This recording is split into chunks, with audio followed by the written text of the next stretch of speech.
post-it notes with inspirational quotes written on it, or even listening to my favorite music. And I would listen to the music and imagine a scene with it, with my characters in it, and try to build up a story with it.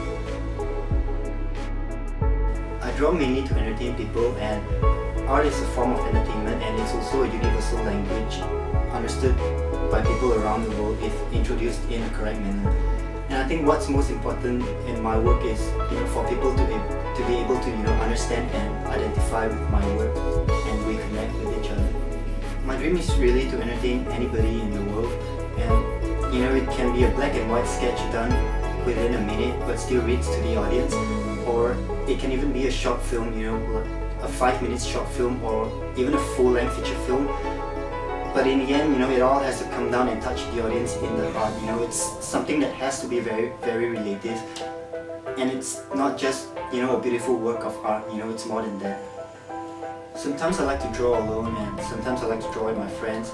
And the good thing about drawing, with a group of people is that we get to learn and inspire from each other.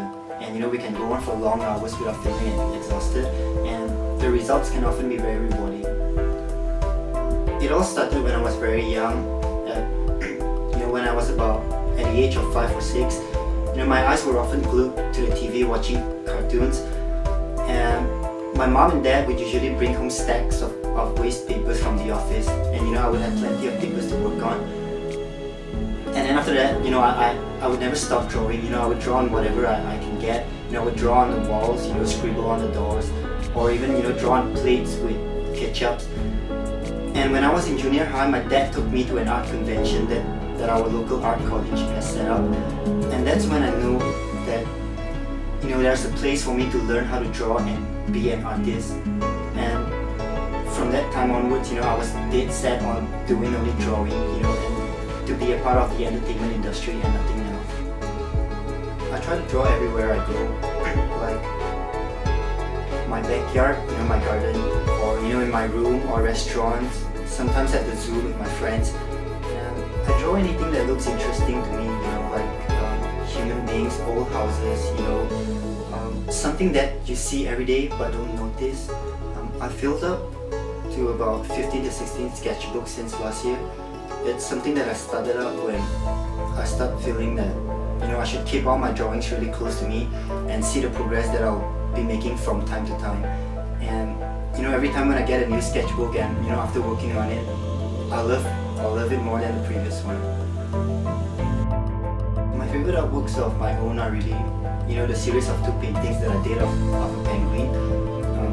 It's called The Penguin Tale 1 and 2, and it's about a penguin that got itself lost in the Amazon, and it unintentionally ran into a flock of weird looking seagulls, and then they decided to take him back to the Antarctica.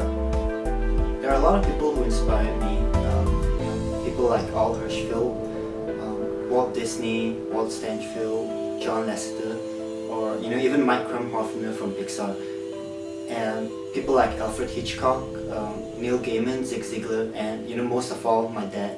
They all come from very different backgrounds, but they all share the same thing, passion and dedication. Well, the entertainment industry is a huge thing. It plays an important role in everybody's life.